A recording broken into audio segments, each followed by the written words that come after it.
Good evening, I'm Faye Kwan. Our top stories for tonight: Thailand closes all border points with Cambodia, and Columbia University to pay over $200 million to clear Trump probe. That's coming up on AWANI International.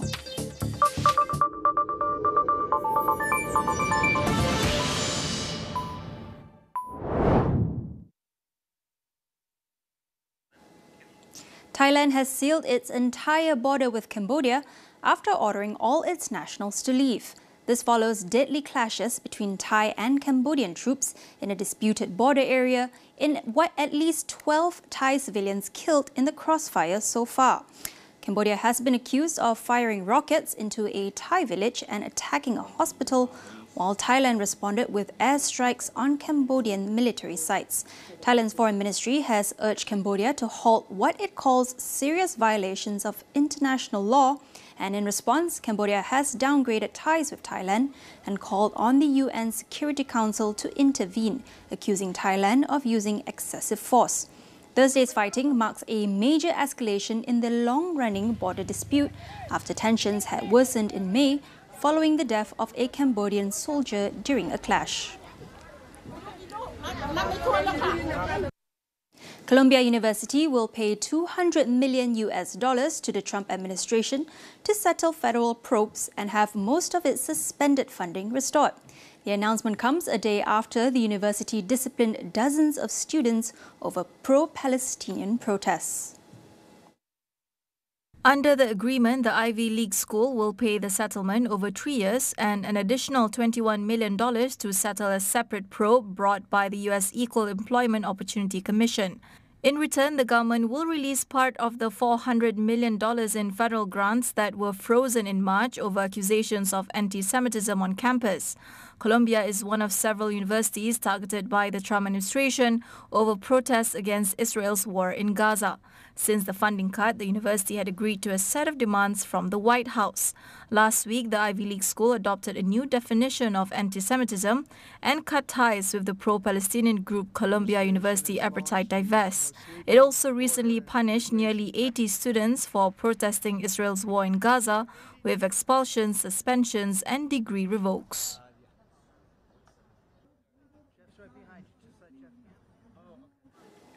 We'll be back with more after the break. Stay tuned.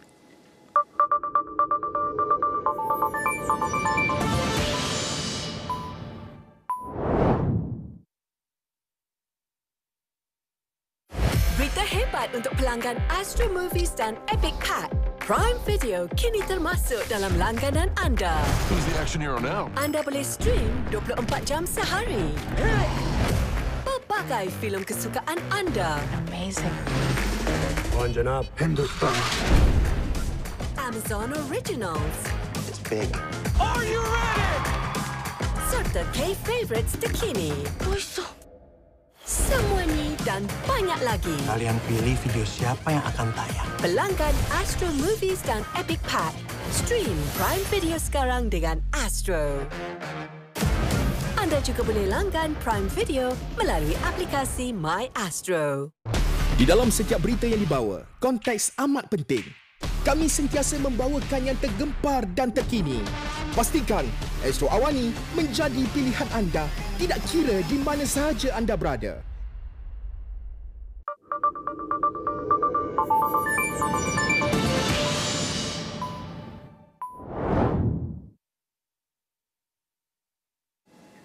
Welcome back. US President Donald Trump has threatened tariffs of up to 200% on pharmaceutical imports, a move that could shake the global drug supply chain. What could this mean for Malaysia's pharmaceutical industry, and how should we respond? Prof. Datuk Dr. Syed Muhammad Al-Junid from IMU University weighs in. In total, our health expenditure on pharmaceutical alone is around 16 billion per year. And of course, 17% of this is actually in the private sector, and the remaining 30% is in public sector. So healthcare cost is going to go up if really the US put us a very high level of tariff.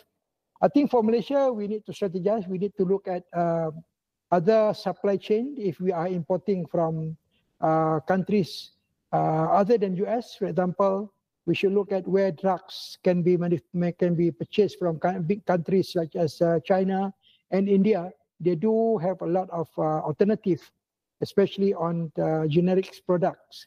That's one area that Malaysia can do. The second area is that we have to move toward more self-sufficiency in the future. In other words, we get to look at our possibility of producing our own drugs that can be used locally and produced by our own researchers. But this is, of course, needs a lot of investment. We have a big gap in terms of investment in health and also in investment in research.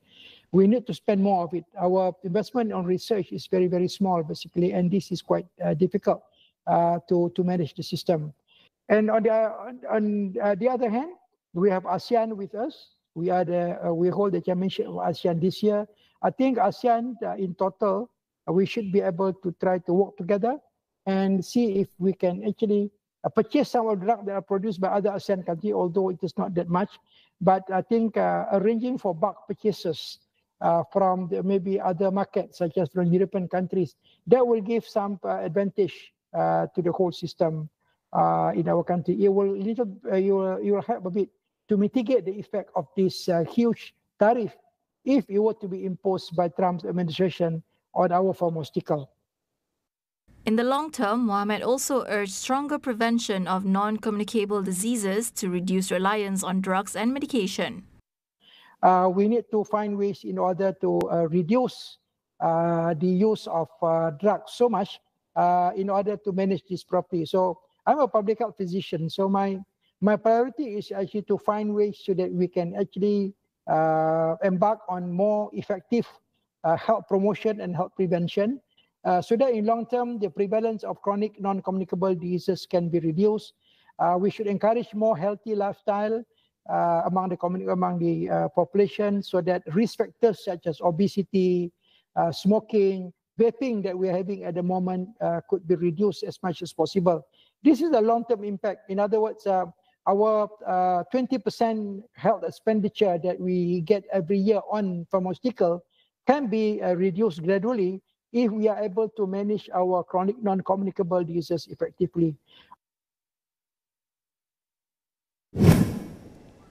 Moving on to trade, tariff talks between South Korea and the US have been postponed, just a day before they were set to begin in Washington. South Korea's finance ministry says the delay was due to a scheduling conflict for US Treasury Secretary Scott Bessent, raising concerns in Seoul as next week's tariff deadline approaches. While Washington did not disclose details, reports suggest Bessent may join President Donald Trump's trip to Scotland from July 25th to 29th.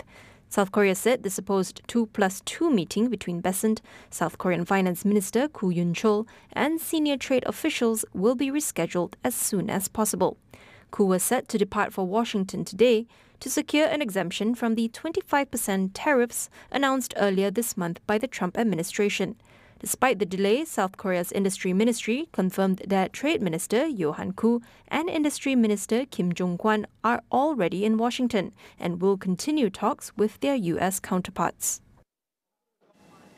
Australia will ease restrictions on US beef imports in a move meant to reduce trade tensions with the Trump administration. The Agriculture Ministry says Australia will now accept beef from cattle born in Canada or Mexico as long as they are legally imported into the US and slaughtered there.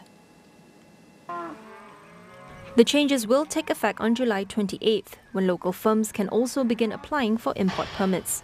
Since 2003, American beef has been effectively banned due to a mad cow disease outbreak and Australia's strict biosecurity laws. Though Canberra lifted some restrictions for US-grown beef imports since 2019, integrated supply chains with Canada and Mexico kept most US beef barred due to disease risks. In response, the US has now implemented new controls to monitor the animals' movements. The US is Australia's largest beef export market, valued at $9.2 billion last year. Meanwhile, the European Union's member countries have voted to approve counter tariffs on $109 billion worth of US goods. The measures would be imposed if the bloc fails to reach a trade deal with Washington. The European Commission said its primary goal was to negotiate an agreement to avoid the 30% tariffs US President Donald Trump has threatened to apply on August 1st. It added that two previously proposed tariff packages, valued at 93 billion euros or $109 billion in total, would be combined into a single list for member approval. Any countermeasures would not come into effect before August 7th. So far, the EU has refrained from imposing retaliatory tariffs despite Trump's repeated announcements and postponed implementation of his broad tariff plans. EU diplomats say both sides are moving closer to a potential trade agreement that would set a 15% tariff on EU imports, similar to a deal Washington recently struck with Japan. The proposed tariff could cover sectors such as automobiles and pharmaceuticals without adding to existing US duties. China's President Xi Jinping has called on Europe and Beijing to make strategic choices in response to growing global uncertainty. He made the comments during a summit with top European Union officials, marking 50 years of diplomatic ties in Beijing. Xi's remarks follow a meeting with EU Commission President Ursula von der Leyen and European Council President Antonio Costa. It was the first in-person summit between Chinese and EU leaders since 2023, though more modest than earlier plans for a two-day gathering in Europe. Chinese state media and officials have billed the meeting as a chance to reset relations, amid global volatility stirred in part by US President Donald Trump and others. All expectations were low heading into the summit. Both sides are expected to sign an agreement on climate change and carbon emissions. The EU's trade deficit with China reached a record 305.8 billion euros or $360 billion last year. Russia and Ukraine have agreed to a new prisoner swap during their third round of talks in Istanbul on Wednesday. Both sides say at least 1,200 more prisoners from each side will be exchanged soon, but made little headway on a ceasefire or possible meeting between leaders.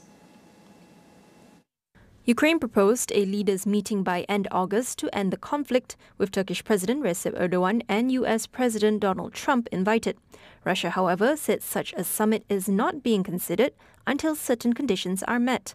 Russia also confirmed the return of 7,000 bodies of Ukrainian soldiers and said it was ready to return 3,000 more.